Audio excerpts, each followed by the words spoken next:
Good morning student, ocean of knowledge में बहुत बहुत आपका स्वागत है। आज मैं वीडियो लेकर आया हूँ समास का। समास में इससे पहले भी 2 वीडियो बना चुका हूँ। जो इससे पहले जो समास है वैभव समास, तत्पुरुष समास और तत्पुरुष समास के भेद बहुत से बता चुका हूँ। तो इसके बाद जो आज का वीडियो है उसके आगे का टॉपिक हम कर्मधारय समास, द्विगु समास, द्वंद्व समास और विपरीत समास के बारे में बात करने वाले हैं। तो कर्मधारय समास, कर्मधारय समास क्या होता है, इसको हम कैसे पहचानेंगे, कैसे समझेंगे। तो देखिए, कर्मधारय समास वह होता है, कर्मधारय समास में उत्तर पद तथा पूर्व पद, उत्तर पद प्रधान हो तथा पूर्व पद तथा उत्तर पद में विशेषण और विशेष का एग्जाम्पल हो। क्या हो? उत्तर पद प्रधान होना चाहिए तथा पूर्व पद और उत्तर पद में क्या हो? विशेषण और विशेष का संबंध होना चाहिए। एग्जाम्पल के लिए हम आपको बता रहे हैं। देखिए, कमल नयन, कमल नयन, ये नयन जो है किसका कहता है? नयन का कमल, नयन जो है कमल के अनुसार है। कमल के समान नयन, सॉरी, कमल के समान नयन, कमल के समान नयन। तो हमारा देखिए क्या हुआ, ये पहला जो है कमल किसकी विशेषता बता रहा है? नयन का। तो ये हमारा क्या हुआ? विशेषण। ये हमारा क्या हुआ? विशेषण हुआ। और ये हमारा क्या हुआ? विशेष्य हुआ। तो हमारा ये जो हमारा कर्मधारय समास की जो नियम है, जो परिभाषा है, उसको परिभाषित करता है। कमल नयन, तो नयन की विशेषता बता रहा है। और उत्तर पद, देखिए दूसरा बता रहे हैं आपको एग्जाम्पल, नीलकंठ, नीलकंठ, नीला है कंठ जिसका। देखिए इसमें क्या है? नील जो है कंठ की विशेषण, ये भी क्या है? विशेषण है। ये नीला है जो है क्या? विशेषण है। और ये हमारा विशेष्य है। ठीक है, तो अब इससे अब पहचानेंगे कि क्या हमारा है। ये कर्मधारय समास है, द्विगु समास। अब हम बात करेंगे द्विगु समास के बारे में। द्विगु समास, द्विगु में गणना संख्यावाचक पद आता है। इसमें कौन सा संख्यावाचक? पहला पद क्या हो? संख्यावाचक, संख्यावाचक, संख्यावाचक पद। पूर्व पद का संख्यावाचक होना। संख्यावाचक कौन सा शब्द होता है? जैसे एग्जाम्पल कर लीजिए, चौराहा, चौराहा, 4 रास्तों को समूह, 4 रास्तों का समूह, 4 रास्तों का समूह। इसको हम क्या करते हैं? चौराहा। ये हमारा 4 जो है क्या है? ये हमारा क्या है? संख्यावाचक है। और इसलिए हम इसको क्या बोलेंगे? इसको हम बोलेंगे आपका, ये हमारा द्विगु समास है। ये देखिए, त्रिनेत्र, 3 नेत्रों वाला, 3 नेत्रों वाला। तो ये भी हमारा क्या हो गया? ट्रीन जो है संख्यावाचक है। और संख्यावाचक से ही हमको नवरात्र है एग्जाम्पल के लिए। नवरात्र, 9 रातों का समूह, 9 रातों का, 9 रातों का समूह। ये क्या होता है? ये हमारे कौन सा समास में जाएगा? ये आपका द्विगु समास होगा। क्यों होगा? क्योंकि पहला पद हमारा संख्यावाचक आ रहा है। कोई भी एग्जाम्पल ले लीजिए, अपने मन से भी एग्जाम्पल लेके सोचिए, समझिए। अगर कोई भी अपने मन से एग्जाम्पल ले रहा है, अगर उसको संख्यावाचक पहला पद आ रहा है, तो आप समझिए कि क्या है वो आपका द्विगु समास ही होगा। द्वंद्व समास, अब द्वंद्व समास की बात करते हैं। द्वंद्व समास में क्या होता है? और छिपा होता है, और या का छिपा होना होता है, या अथवा,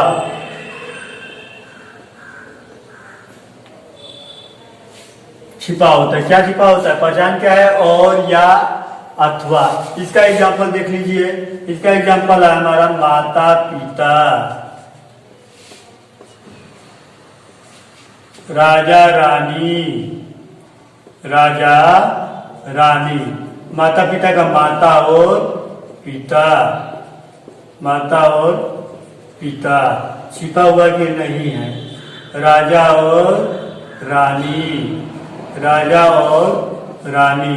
देखिए बीच में क्या छिपा है? आपका और छिपा है। और इसके बाद एग्जाम्पल आपको और देंगे, गुण दोष। गुण दोष, तो गुण दोष तो एक ही शब्द है, समासिक शब्द है, लेकिन इसके बीच में क्या छुपा हुआ है, गुण, और गुण के बाद क्या होगा, गुण और दोष। गुण और दोष, तो मध्य में और छिपा रहता है, उसको हम द्वंद्व समास कहते हैं या द्वंद्व समास का। अब बहुब्रीहि समास की बात करेंगे। बहुब्रीहि समास वह होता है जिसमें कोई भी पद प्रधान नहीं होता है। कोई भी पद का मतलब न पहला पद प्रधान होता है न दूसरा पद प्रधान होता है। इसमें कोई पद प्रधान नहीं होता है, न पद, कोई पद का प्रधान न होना, कोई पद प्रधान नहीं होता है।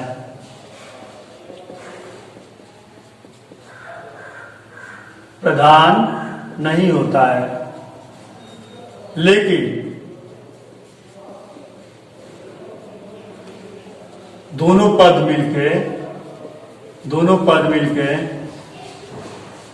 मिलकर किसी तीसरे पद की ओर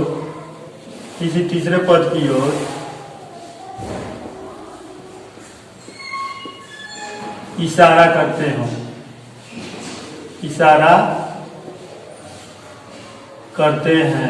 करते हो, तो उसको क्या बोलते हैं, बहुब्रीहि समास। बहुब्रीहि समास क्या है, जैसे हमारा एग्जांपल में देख लीजिए, चक्रप्राणी।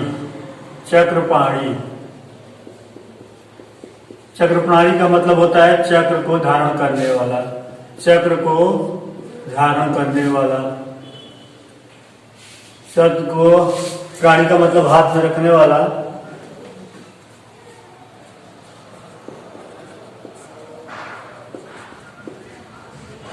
तो देखिए इसमें क्या है, पहला जो है चक्र को, तो चक्र को हाथ में क्यों रखता है, चक्र जिसके हाथ में होता है उसको किसको बोलते हैं, अर्थात भगवान विष्णु की तरफ इंडिकेट कर रहा है, विष्णु भगवान की तरफ इंडिकेट कर रहा है। दशानन,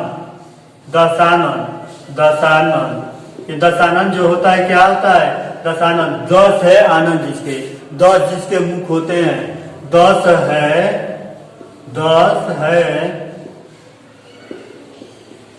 आनंद जिसके, अर्थात रावण के कितने थे, सिर, 10 थे। तो देखिए दोनों शब्द हमने बताया ना, चक्रप्राणी है, दशानन है, इसके अलावा और देखिए घनश्याम भी है।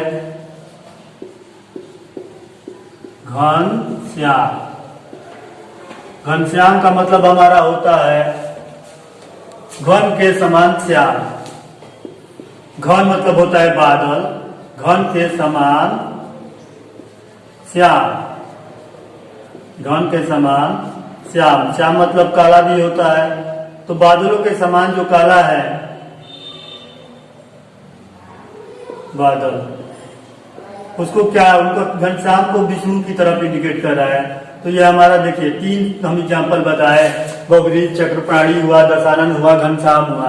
इसी तरह आपको बहुत से एग्जाम्पल मिलेंगे, जैसे इस तरह के शब्द आए उसका विखंडन करके, और आप देखिए कि ये दोनों पद को मिला के किसी तीसरे पद की तरफ अगर इशारा करता हो और तीसरा कोई अर्थ निकलता हो, तो वो समझ लीजिएगा कि वो क्या है, कौन सा समास है, बहुब्रीहि समास है। ठीक है, अब आगे हम बात करेंगे इसके। अब समास तो हम सभी पढ़ लिए, समास कितने टाइप, चलिए कुछ रिपीट करा देते हैं। समास कितने टाइप के होते हैं, समास मुख्यतः 6 प्रकार के होते हैं। तो 6 प्रकार के समास का बताइए कौन कौन होते हैं। पहला हमारा होता है अव्ययीभाव समास, दूसरा तत्पुरुष, तीसरा कर्मधारय, चौथा द्विगु समास, 5वां हमारा होता है द्वंद्व समास, और उसके बाद 6 नंबर हमारा क्या होता है, बहुब्रीहि समास। तत्पुरुष समास के भी 6 भेद हमने पढ़ाया है, समझाया है। वो 6 भेद को भी आप पढ़िए, ध्यान से समझिए। अगर कोई भी आपको क्वेश्चन समझ में ना आए तो आप कमेंट बॉक्स में पूछ सकते हैं। देखिए अब समास का हम प्रैक्टिस करा रहे हैं। समाज तो हमने पढ़ लिया है, समाज के क्वेश्चन कुछ देखते हैं कि किस तरह का क्वेश्चन पूछा जा सकता है, क्वेश्चन कितने आसान आते हैं, कुछ क्वेश्चन थोड़ा सा घुमा के भी आता है। तो देखिए प्रैक्टिस करते हैं समाज का, बहुत इजी है समाज का क्वेश्चन। 2 वर्णों के मेल को क्या कहते हैं, पहला क्वेश्चन हमारा है। प्रैक्टिस करते हैं हम समाज का, प्रैक्टिस कर रहे हैं, प्रैक्टिस। 2 ऑप्शन हम आपको देंगे। पहला हमारा क्वेश्चन है आपके सामने, 2 वर्णों के मेल को, 2 वर्णों के मेल को क्या कहते हैं, 2 वर्णों के मेल को क्या कहते हैं। बहुत इजी क्वेश्चन है, आपको एकदम सोच 1 मिनट भी नहीं लगेगा। देखिए पहला हम आपको ऑप्शन दे रहे हैं समास, दूसरा ऑप्शन आपको हम दे रहे हैं संधि। बोलिए कौन सा सही है? बहुत इजी क्वेश्चन है, हमें मालूम है, आपको सब क्वेश्चन पता है। दूसरे का देखिए, 2 वर्णों के मेल को क्या कहते हैं? समास की संधि। तो संधि 2 शब्दों के मेल को क्या कहते हैं? दूसरा क्वेश्चन, 2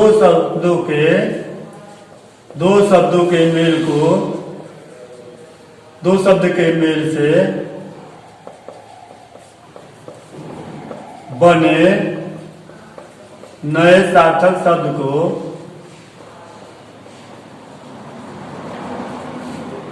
को क्या कहा जाता है?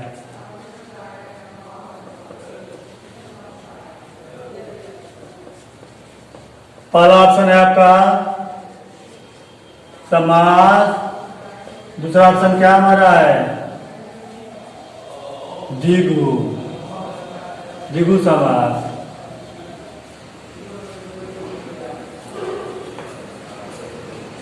द्विगु समास तो क्या होगा? 2 वर्णों के, 2 शब्दों के मेल से नए सार्थक शब्द बने को हम क्या बोलते हैं? हम समास बोलते हैं। समास का शाब्दिक अर्थ है, समास का शाब्दिक अर्थ क्या है? समास का शाब्दिक अर्थ है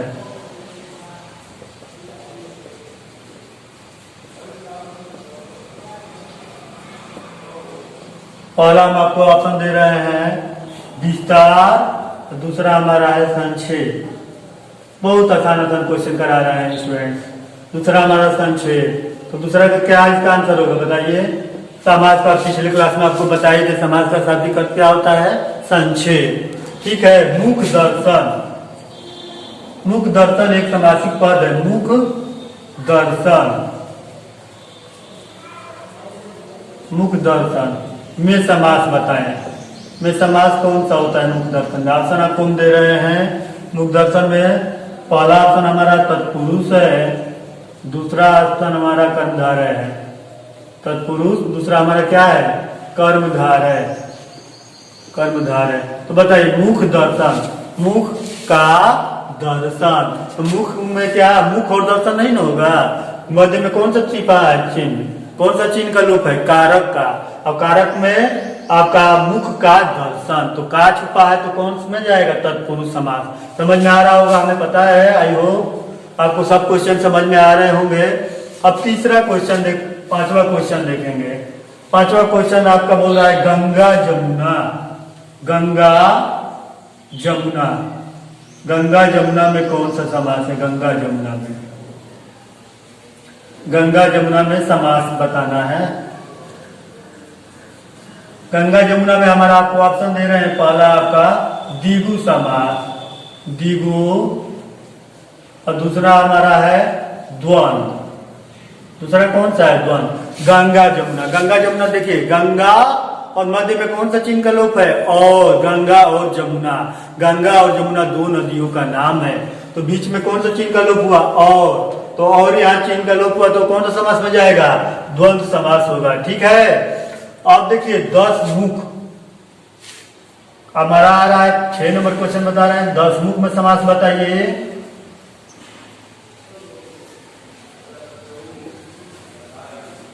दस मुख में हमारा है पहला का कर्मधारय,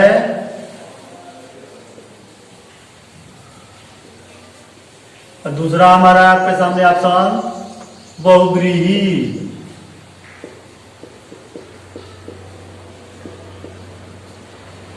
इसमें कौन सा समास होगा? 10 मुख में हमारा कर्मधारय समास होगा। ठीक है। इसके बाद हम नेक्स्ट क्वेश्चन देखते हैं आगे।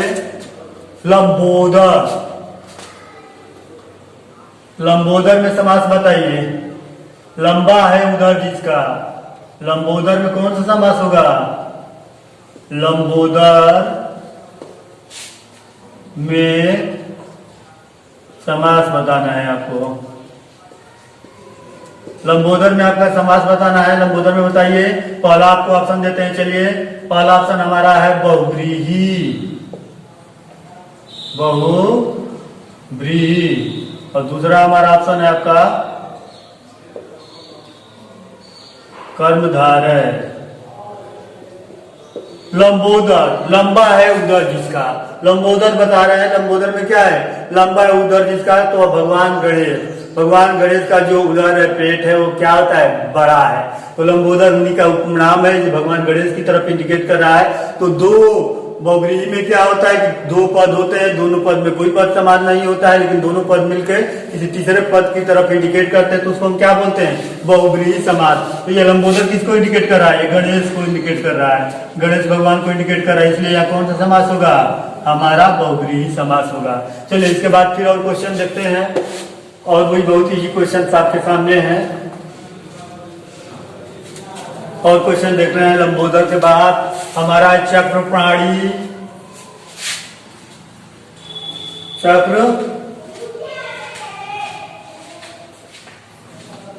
चक्रपाणी, चक्रपाणी में समास बताएं।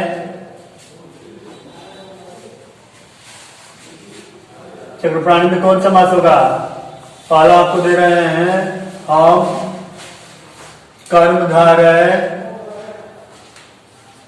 सॉरी, पहला में आपको दे रहे हैं हम अव्ययी भाव समास, अव्ययी भाव समास, और दूसरा में आपको दे रहे हैं बहुव्रीहि, बहुव्रीहि समास। तो बताइए पहले में हमारा क्या होगा? चक्र प्राणी, चक्र जिसके हो, चक्र हो जिसके हाथ में, तो किसको इंडिकेट कर रहा है? बहुव्रीहि को। बहुव्रीहि किस क्यों होगा? बहुव्रीहि इसलिए होगा कि चक्र प्राणी का मतलब क्या होता है? भगवान विष्णु की तरह इंडिकेट कर रहा है। भगवान विष्णु के ही हाथ में केवल क्या होता है? चक्र होता है। तो चक्र प्राणी समझ में आ गया। चलिए अब देखते हैं 9 नंबर क्वेश्चन। प्रतिदिन, प्रतिदिन जो है, प्रतिदिन में कौन सा समास होगा? प्रतिदिन में समास बताइए। प्रतिदिन में हमारा आपका समास है, आपका पहला दे रहे हैं ऑप्शन कर्मधार है, और दूसरा हमारा क्या होगा? ऑप्शन दूसरा हमारा है अव्ययी भाव। प्रतिदिन में अव्ययी भाव समास है कि कर्मधारय समास है? तो प्रतिदिन में हमारा क्या होता समास है? अव्ययी भाव। क्यों? क्योंकि प्रति जो शब्द है ना, ये क्या है? अव्यय है। अव्यय वह होता है जो जिसका प्रयोग लिंग वचन कर्ता के अनुसार परिवर्तन नहीं होता है। प्रति कभी किसी के साथ, चाहे सिंगुलर एक वचन के साथ प्रयोग करिए, चाहे बहुवचन के साथ करिए, चाहे स्त्रीलिंग के साथ कीजिए, चाहे पुरुष लिंग के साथ कीजिए, किसी के साथ इसका कोई परिवर्तन नहीं होता है। ठीक है। अब 10 नंबर क्वेश्चन देखते हैं। नेक्स्ट क्वेश्चन देखते हैं कन्यादान। कन्यादान, कन्यादान में कौन सा समास है? कन्यादान, कन्यादान में समास आपको बताना है। कन्यादान आपका पहला ऑप्शन देते हैं अव्ययी भाव, अव्ययी भाव। दूसरा ऑप्शन आपको दे रहे हैं हम तत्पुरुष, तत्पुरुष, और तत्पुरुष में भी एक और ऑप्शन आपको दे देंगे। तीसरा ऑप्शन इसमें दे रहे हैं संप्रदान तत्पुरुष, संप्रदान तत्पुरुष। चलिए बताइए 3 ऑप्शन आपको दिए हैं। कन्यादान, कन्यादान में कौन से तत्पुरुष है? अव्ययी भाव तत्पुरुष है, अव्ययी भाव है कि तत्पुरुष है कि संप्रदान तत्पुरुष है? हम बोल रहे हैं कि अब कन्यादान का जब हम विखंडन करेंगे तो कन्या के लिए दान, कन्या का दान, तो कन्या का दान किसमें जाएगा? बोलिए, कन्या का दान हमारा किसमें जाएगा? तत्पुरुष तो है, लेकिन तत्पुरुष में कौन सा है? तत्पुरुष में हमारा संप्रदान तत्पुरुष है। ठीक है। चलिए 11 नंबर देखते हैं क्वेश्चन। 11 नंबर क्वेश्चन में हम आपको बता रहे हैं मृगनयनी, मृगनयनी, मृगनयनी में समास बताइए हमें। मृगनयनी में समास बताइए। मृगनयनी कौन सा समास होगा? पहला हमारा ऑप्शन दिया है कर्मधार है, और दूसरा हमारा क्या है? दूसरा हमारा ऑप्शन है द्वंद्व। मृगनयनी, मृगनयनी का मतलब होता है कि मृग के समान नयनों वाली, मृग के समान जिसके नेत्र हो, उसको हम क्या बोलते हैं? मृगनयनी बोलते हैं। तो ये कौन सा समास में जाएगा? कर्मधारय समास में, क्योंकि मृगनयनी किसी तीसरे को तो इंडिकेट कर नहीं रहा है। मृगनयनी किसी स्पेशल को बोला जाता है, हमें तो नहीं पता है। अगर आपको समझ में आ रहा है, जिसमें किसी तीसरे की तरफ इंडिकेट करता है वो हमारा क्या होता है? बहुव्रीहि होता है। और जो मृगनयनी है तो हम किसी नयन की विशेषता क्या बता रहा है? कर्मधारय इसलिए हो रहा है कि नयन जो है मृग के नयन के समान है।